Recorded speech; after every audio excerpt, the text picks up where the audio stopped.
Para realizarmos uma conclusão do que nós trabalhamos aqui nesse podcast, com estudo de caso, avaliação da autópsia de Dallas McCaver, compreensão do que é o protocolo de um atleta de fisiculturismo, de tudo que constitui a preparação de um atleta, principalmente profissional, porque os nomes que nós levantamos são atletas super atletas, né? Nós falamos aí de atletas profissionais, campeão Mr. Olímpia, atleta top 4 do Olímpia, top 2 do Olímpia. O que nós entendemos? E isso eu queria que o doutor e o Kaminsky concluísse, mas eu vou dar a minha conclusão. Primeiro, seria muito boçal, eu vou usar esse termo, culpar os esteroides diante de uma preparação de um fisiculturismo que contém tantos ingredientes, tantos componentes que agridem diretamente o corpo e, em principal, o sistema cardiovascular. Segundo ponto, que os esteroides anabolizantes, os esteroides, estou falando dos hormônios esteroides, são drogas que precisam ser separadas entre o uso e o abuso. Aonde o uso, e aí eu vou deixar para eles, consiste numa dose de até X miligramas por semana. Acima daquilo é o abuso, e quando você tem um abuso, você acaba fugindo um pouco do que tem de base de estudo a respeito, e você precisa entender como é que você vem controlando outras variáveis. Alimentação, cardio, treino, exames clínicos. Terceiro, se você é um atleta, e como nós vimos aqui nas enquetes que foram levantadas, 65% das pessoas raramente fazem exames, ou mais, eu não sei, Maurício me corrija aí essa enquete. Você é uma pessoa que nunca fez um exame, não sabe se você tem uma condição pré-uso de esteroide desfavorável a nível de saúde, e o mais importante, você vem por um longo período de uso de esteroide sem controlar isso. Você nunca teve ideia de como é que estão os seus hematócritos, você não tem ideia de como é que está o seu perfil lipídico, você não tem ideia de como é que está questões como fígado, rins. Tudo isso é um ecossistema que acaba levando você a assumir cada vez mais riscos. Mas, do que eu entendi, diante dos especialistas e de todos os estudos que nós fizemos, dizer que os atletas vêm morrendo pelos esteroides é batizar tudo o que um atleta utiliza, mas tudo que ele fez na sua vida durante como atleta, mais todos os fatores que ele tem genéticos de esteroide. Você colocou tudo na mesma sacola.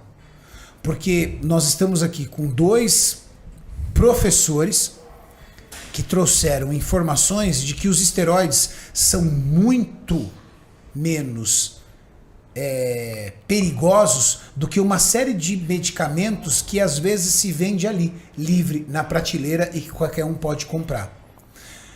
Isso não faz do esteroide um santo. Isso não faz do esteroide uma droga que você tem que incorporar na tua vida.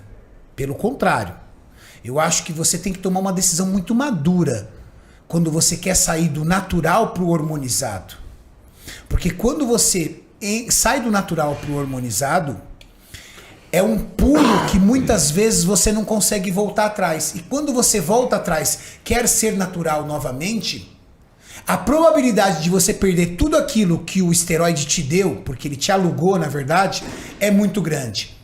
E aí você pode ter uma desilusão e pensar, poxa, eu não devia ter entrado nessa de esteroide, porque eu estava indo muito bem com o meu físico, evoluindo, curtindo o processo, curtindo a minha evolução, curtindo o meu estilo de vida e ganhando ali meus quilos de massa muscular, secando através da minha dieta, do meu cardio.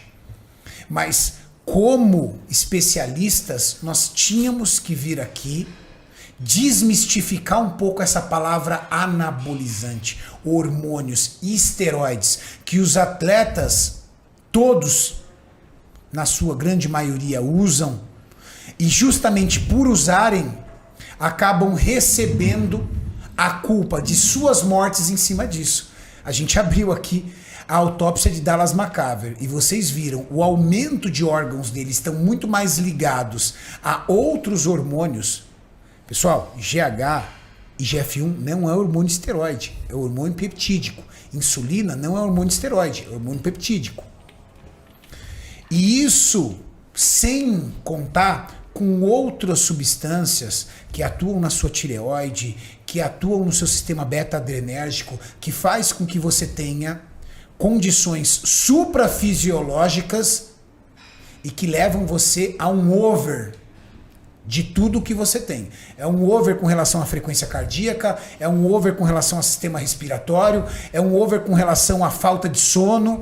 Aí eu conheço atletas que liga para dormir, então ele toma uma metanfetamina para acordar e ele desliga tomando um medicamento tarja preta para dormir. Essa é a conclusão que eu tive. Kaminski, por favor, e finalizando, Dr. Lucas Caseri. O que a gente tem que ter em mente é que efeitos colaterais são dose e tempo dependente. Então, quanto maior a dose, maior o colateral. Quanto mais tempo usando, maior o colateral. Maior a chance de ter colateral. Porque quando a gente fala em infarto, a gente está falando em probabilidade. Qual que é a chance disso acontecer? Então, em primeiro lugar, se você começa muito cedo o uso de esteroide, você está antecipando o teu infarto. Isso é certeza. Você vai ter mais cedo. Então, deixa para brincar com isso depois que a testosterona estiver em falta. Depois que você já usou a tua testo natural ao máximo, já evoluiu, já ganhou toda a massa muscular que você podia sozinho, depois você faz esse uso. Começando cedo, você vai acabar cedo. Em segundo lugar, eu queria que as pessoas soubessem o que fazer para diminuir a probabilidade de ter essas doenças cardiovasculares. Beber água, se hidratar, para você ter um sangue com baixa viscosidade. Comer vegetais, salada, frutas, verduras, para você ter bastante antioxidante, vitaminas, minerais e também fibras. Terceiro lugar, suplementar alguns antioxidantes, sempre é bom. Vitamina C, resveratrol, esse tipo de coisa. Vitamina D3, ômega 3. Quarto lugar, faça exercício cardiovascular, porque você precisa ter um equilíbrio da tua remodelação cardíaca. Só ferro não é bom. Faça os dois, pensando em envelhecer no esporte, tá? E em quinto lugar, sempre acompanhe sua pressão arterial. Essa é a melhor medida que você vai ter do quão perto você está de infartar. Então é um negócio gratuito, você chega na farmácia e pede para medir e vai acompanhando isso. Se você tiver com hipertensão, cuidado, você está correndo risco, tá? Então, isso de dicas para as pessoas que estão assistindo a gente. De conclusão, quanto maior for a mistura que você fizer de fármacos, mais risco você tem. Então, você precisa escolher bem as drogas que você vai usar durante a vida. Se você quer beber, fica no álcool. Se você quer usar esteroide, corta o resto.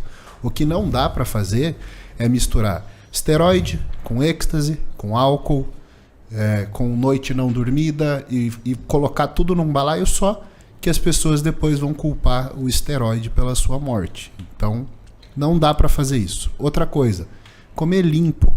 Né? O pessoal que avacalha na dieta, você vai ficar com um perfil lipídico horrível.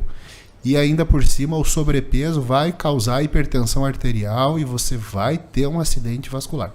Então, se cuide, se ame. Né? A gente quer trazer informação para vocês. A gente não quer passar pano no uso de esteroide, mas a gente quer dar nome aos bois. Então, esteroide provavelmente é a classe de medicamento mais segura, mas não é por isso que você pode abusar por muitos anos. Tá? Então, faça o uso consciente. Dr. Lucas Caseri. Bom, difícil falar aí depois das conclusões e considerações todas, mas acho que talvez complementar seria isso, né? É uma decisão que você vai tomar se você quiser entrar para esse mundo, mas saiba que o risco zero não existe para nada, para nenhum medicamento, para nenhum tratamento médico, para nada existe o risco zero.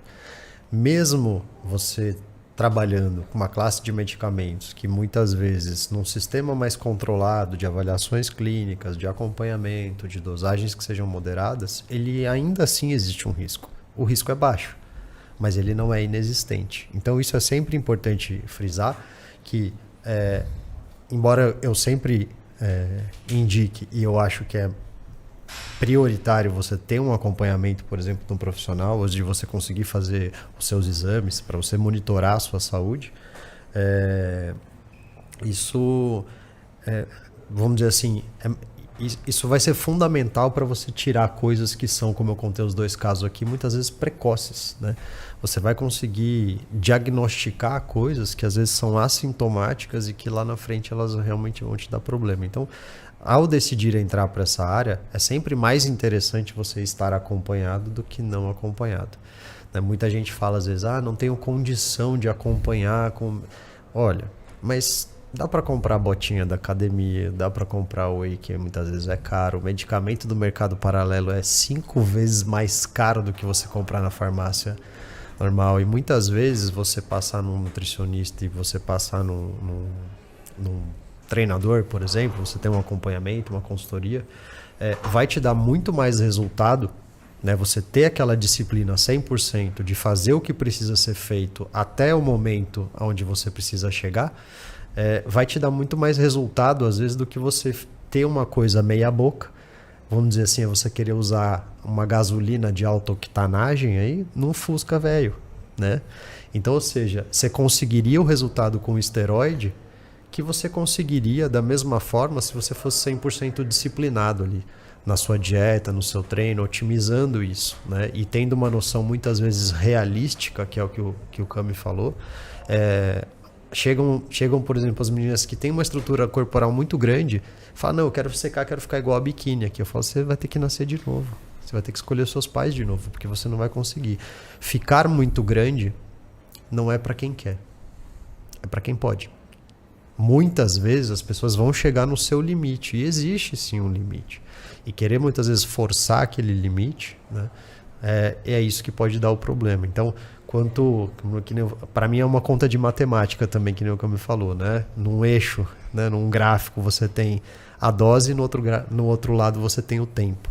Quanto maior o tempo, maior a dose. Qualquer combinação, eu posso usar muito alta dose por menos tempo ou uma baixa dose por tempo muito prolongado. Em todos os casos, é uma conta de matemática, em que você vai estar numa área sobre a curva de risco, que você vai aumentar o risco. Então, o risco ele nunca vai ser inexistente.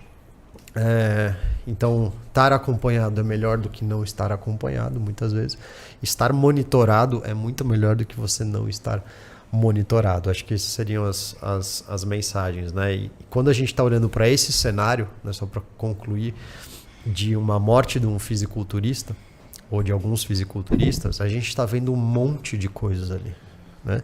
E que o esteroide sim pode ter contribuído, porque ele pode dar dislipidemia, ele pode dar hipertrofia cardíaca, ele pode dar alteração da pressão arterial. O esteroide sim pode ter contribuído, mas talvez ele não é nem de longe a única causa ali no meio, e talvez de todos aqueles ali não tenha sido o que exatamente precipitou a morte daquela pessoa, porque tem medicamentos muito mais graves. Júlio, que conteúdo incrível. E Tinho, que podcast, foi cara. Uma aula. Meu foi Deus uma do aula céu, cara. muito esclarecedor pra mim, pro Itinho, pra todos nós aqui. E aberta, sem mimimi, sem esse negócio de, não vamos falar disso. Não, aqui, abrindo a autópsia, falando sobre medicamentos, abrindo ciclos. Foi incrível, cara. Resumindo, estejam dispostos a pagar o preço se escolherem esse caminho e tenham cautela com as suas escolhas, que elas podem mudar diretamente o seu futuro para pior ou melhor. Então, muita cautela com relação a isso. Fala uma pessoa aqui que é usuário de esteroide, que já teve alguns efeitos colaterais, que já foi abuser e graças a Deus conseguiu voltar atrás, porque eu fui atrás de estudo e fui atrás de pessoas especializadas para poder me ajudar. Mas fica o recado aqui para as pessoas que não tiveram a chance de ter a mesma instrução que eu tive. E é isso aí. Para mim, não importa se você está buscando o alto desempenho do esporte ou se você está buscando um shape agradável. Nunca faça isso de maneira cega, procurando sempre o que é que toma ou como é que toma aquilo. Procure saber a melhor forma de você envelhecer bem. né? Então eu acho que isso aqui foi uma aula. Eu creio que os livros vão vender bem mais, porque a galera vai querer realmente aprender, pelo menos as que estão aqui. Eu sou um deles que eu vou comprar o livro para ler bastante, porque realmente a gente tem tudo na nossa mão. E o que está acontecendo em alguns casos é a falta da informação.